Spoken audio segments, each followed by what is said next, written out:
কি রে সুখী, দেখেছিস এই ভোরবেলা কেমন চারিদিক কুয়াশাচ্ছন্ন হয়ে আছে? শীত চলে এসেছে বুঝলি।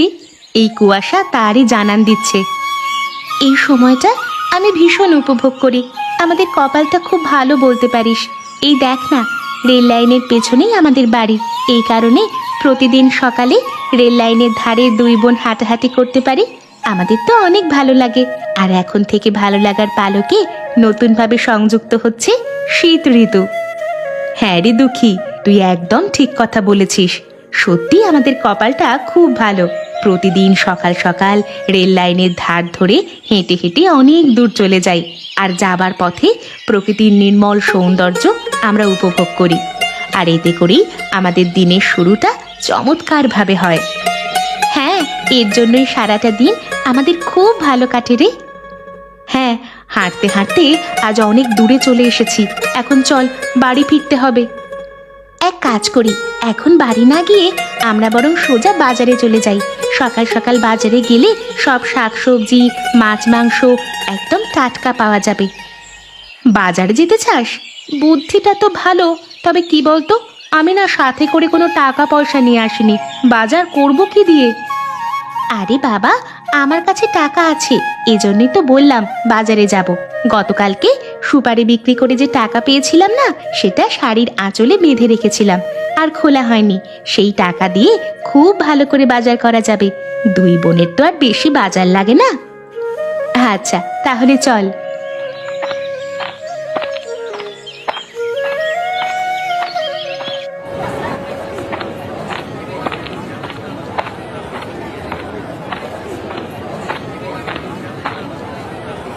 আরে সুখী, দেখেছিস শীতের সবজি দিয়ে বাজার একদম ভরে গেছে।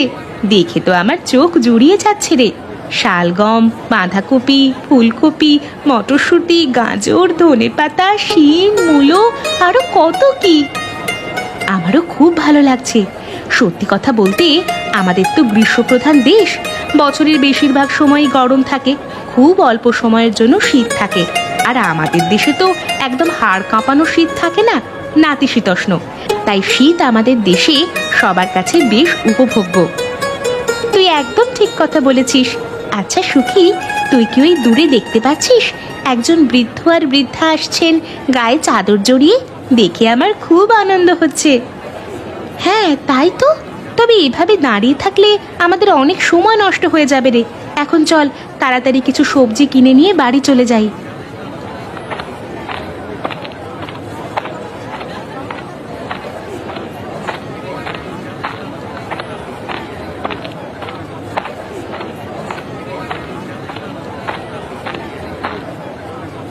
কাকু, তুমি তো দেখছি শীত আসার আগেই শীতের সবজি দিয়ে তোমার দোকান পুরো ভরিয়ে ফেলেছো।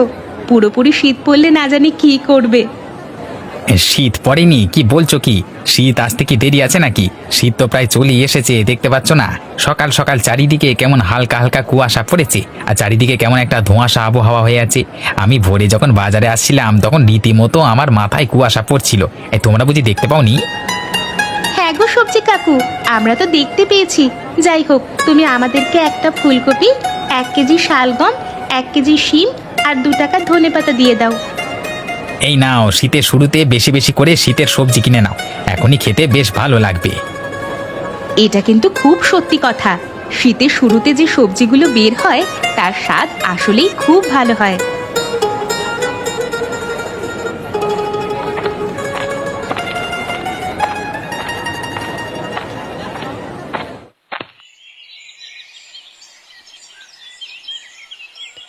দেখেছিস দুঃখী, আজকে ফুলকপির তরকারিটা কেমন মজা হয়েছে? হ্যাঁ রে, শুধু ফুলকপির তরকারি কেন, শালগমের তরকারিটা মজা হয়নি বুঝি? মজা হবে না কেন? তোর সব রান্নাই আমার কাছে অনেক ভালো লাগে। আমরা তো মাত্র 2 টাকা ধনেপাতা এনেছিলাম, তাই শুধু ফুলকপির তরকারিতে দিতে পেরেছি। আরো বেশি করে আনলে ভালো হতো, ধনেপাতার ভর্তা বানাতাম। উহ, যা লাগে না খেতে। গরম গরম ভাত দিয়ে ধনেপাতার ভর্তা হলে আর কিছু লাগে নাকি? তাতে কি হয়েছে, আমরা তো পরশুদিন আবার বাজারে যাব, তখন নিয়ে আসব। এখন তাড়াতাড়ি করে খেয়ে নি। খাওয়া দাওয়া হয়ে গেলে দুইজনে কাঁথা, বালিশ, তোশক ভালো করে রোদে দেব। এখন ভালো করে রোদে দিলে রাতের বেলা গরম গরম কাঁথা বালিশ নিয়ে ঘুমাতে খুব আরাম লাগবে। আচ্ছা ঠিক আছে।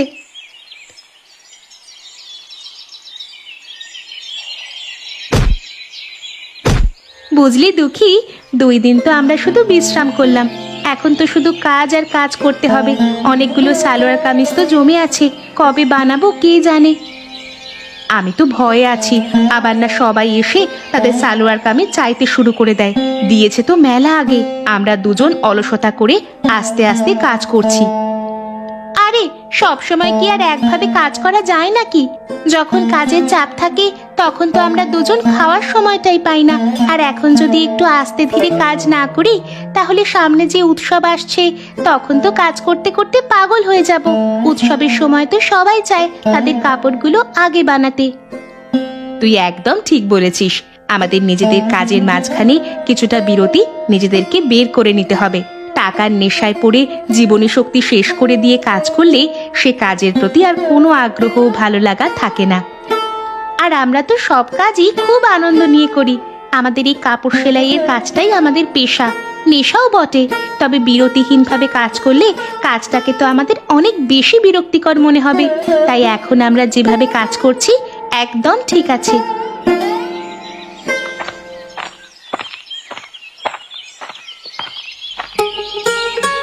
কি গো সুখী দুঃখী, তোমাদের কাছে তো আমাদের মেয়ের 4টে সালোয়ার কামিজ বানাতে দিয়ে গিয়েছিলাম, তোমরা বানিয়েছো তো?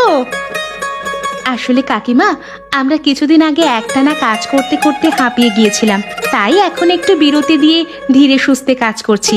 তাছাড়া সামনেই তো আবার উৎসব পার্বণ শুরু হয়ে যাবে, তুমি কিছু মনে করো না। তোমার মেয়ের জন্য যে কাপড়গুলো দিয়েছিলে তা এখনো আমরা ধরিনি, তবে চিন্তা করো না, 2-3 দিনের মধ্যেই দিয়ে দেব। আচ্ছা ঠিক আছে, কাপড়গুলো আমার এমন কোনো জরুরি নয়, এই তো ঘরে পরার জন্যই বানাতে বলেছিলাম। সামনে তো শীত আসছে, তাই ফুল হাতা সালোয়ার কামিজ বানিয়ে দিতে চাচ্ছিলাম। আচ্ছা ঠিক আছে, এখন তোমরা কাজ করো, আমরা বরং আসি।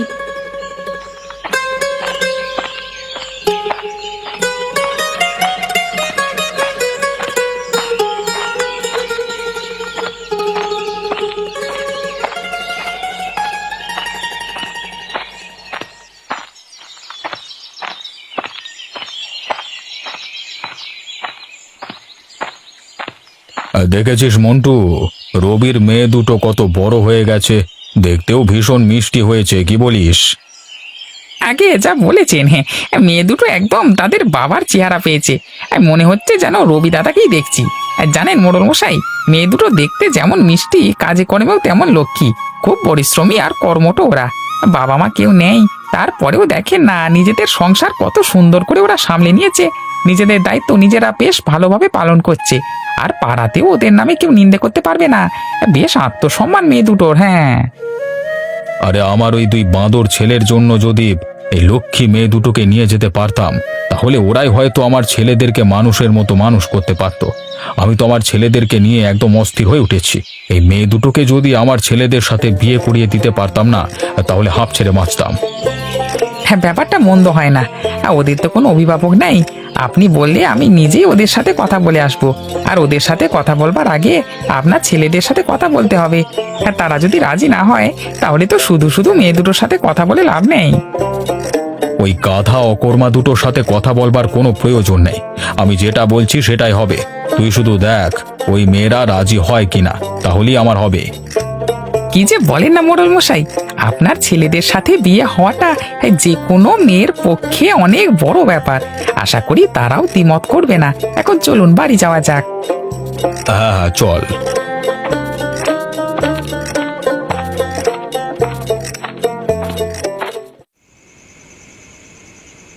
হ্যাঁ, কেমন আছো তুমি? আমি তো ভালো আছি, আপনি কেমন আছেন? হ্যাঁ, আমি তো অনেক ভালো আছি। আর আমি কোনো কথা খুঁজে পাচ্ছি না, তাই জিজ্ঞাসা করছি তুমি কেমন আছো। তাছাড়া তুমি কি জানো সম্পর্কে তুমি আর আমি এখন কে হই?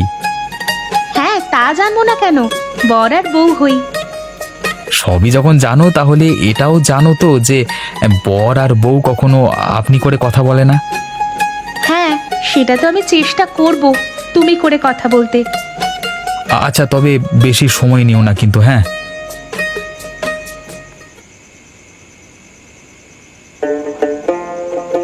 বাহ, তুমি তো খুব মিষ্টি মেয়ে। এত মিষ্টি আর চঞ্চল একটি মেয়ে, তার নাম কি না দুঃখী। তোমার এমন দুঃখী দুঃখী নাম কে রেখেছে গো? তোমার বাবা নাকি তোমার মা? আমার বাবা রেখেছিলেন। আচ্ছা, এমন একটা পচা নাম তোমার বাবা তোমার জন্য রেখেছিলেন কেন? কারণ আমার বাবা হয়তো জানতেন আমার কপালে অনেক দুঃখ থাকবে। এই যে দেখছেন না, জন্মের পর পৃথিবী সম্পর্কে জ্ঞান হবার আগেই মা চলে গেছেন। যখন একটু একটু জ্ঞান বুদ্ধি হলো, তখন সবকিছু অল্প অল্প করে জানতে শুরু করি। ঠিক সেই সময় বাবাও চলে যান। আচ্ছা আচ্ছা, আমি দুঃখিত, আমি খুবই দুঃখিত। আজ তোমার বিয়ের দিন, এই দিনে আমি এসব কথা বলে তোমাকে দুঃখ দিয়ে ফেলেছি। তুমি আর মন খারাপ করে থেকো না দুঃখী। না না, মন খারাপ করার কি আছে? আমি তো অনেক খুশি হয়েছি যে আমরা দুই বোন এক বাড়িতে বউ হয়ে আসতে পেরেছি। সত্যি কথা কি জানেন, আমরা দুই বোন রাজি হয়েছি আপনাদের দুই ভাইকে বিয়ে করতে। কারণ আপনাদের দুই ভাইকে বিয়ে করলে আমরা দু বোন সারা জীবন একসাথে থাকতে পারবো। তো তার মানে তোমরা পরিকল্পনা করেই আমাদের দুই ভাইকে বিয়ে করেছো? হ্যাঁ, তা তো করেছি। তা না হলে আপনাদের মতো দুই বাঁদর ভাইকে আমাদের মতো এত সুন্দরী লক্ষ্মী মেয়ে কি কখনো বিয়ে করতে পারে নাকি? আমরা দুই ভাই বাঁদর, এই কথাটা তোমাকে কে বলেছে? এটা তো আমার বাবার একটা কমন এবং ভুল ডায়লগ। তুমি এটা শিখলে কোত্থেকে? খবরদার বলে দিচ্ছি, আমাকে এসব নামে ডাকবে না বলে দিলাম। আচ্ছা ঠিক আছে, আর ডাকবো না। হাই বাঁদর। তবে রে দুঃখীর ঘরে দুঃখী, আজ তোর সাথে খেলবো লুকোচুরি, দেখ তবে।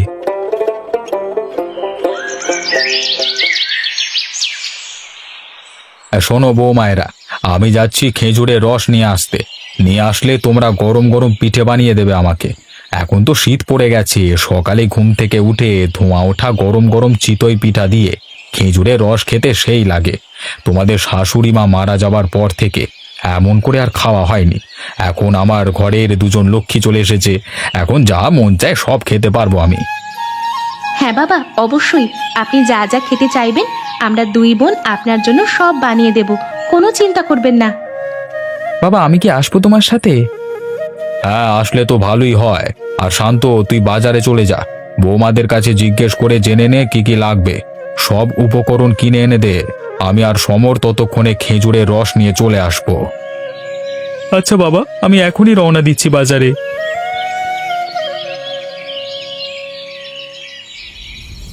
বাবা, আপনাদেরকে তো বারবার করে বলেছি ঘরে যেতে। আপনারা সবাই ঘরে যান, আমি আর দুঃখী পিঠে বানিয়ে নিয়ে আসছি। এখানে তো অনেক গরম, তাছাড়া আপনাদের বসতেও কষ্ট হচ্ছে। এভাবে মোড়াতে বসে খাবার খাওয়ার অভ্যেস তো আপনাদের নেই বাবা। শোনো বৌমায়েরা, তোমার শাশুড়ি যখন চিতই পিঠে বানাতো তখন আমি ঠিক এইভাবে উনুনের পাশে বসেই খেজুরের রস দিয়ে খেতাম। আর এই বাঁদর দুটো আমার পেছু পেছু এসে আমার পাশে বসতো। আমাদের সবার বেশ অভ্যেস আছে এইভাবে খেয়ে। অকারণে চিন্তা করে নিজেদেরকে ব্যতিব্যস্ত করে ফেলো না। ঠিক আছে বাবা, যেভাবে আপনাদের সুবিধা হয়।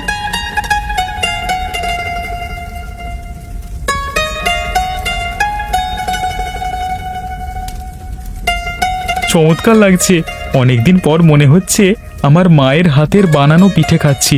আচ্ছা, তোমরা দুজন এত মজার পিঠে বানানো কোত্থেকে শিখলে? শিখেছি আমাদের বাবার কাছ থেকে। মায়ের তেমন কোনো স্মৃতি আমাদের মনে নেই, তবে এটুকু মনে আছে বাবা কিভাবে কি করে এই চিতই পিঠে বানাতেন। কিন্তু আমরা তোমাদের মতো এইভাবে খেজুর রস দিয়ে কখনো খাইনি, বরং আমরা পেঁয়াজ, মরিচ আর সরিষার তেল দিয়ে খেতাম। বাহ, খুব ভালো কথা। তাহলে আগামী কালকেই আমাকে অমন করে বানিয়ে দেবে। এখন আমার আর কাজ নেই, যতদিন বাঁচবো আমার এই দুই মেয়ের হাতেই নানান ধরনের মজার মজার খাবার খাবো। আর শীত মানেই তো মজার মজার পিঠে খাওয়া, তাই না? তা তো বুঝলাম বাবা, তবে সব খাবার কিন্তু একাই খেয়ে ফেলো না, আমাদের কথাও একটু মনে রাখবে।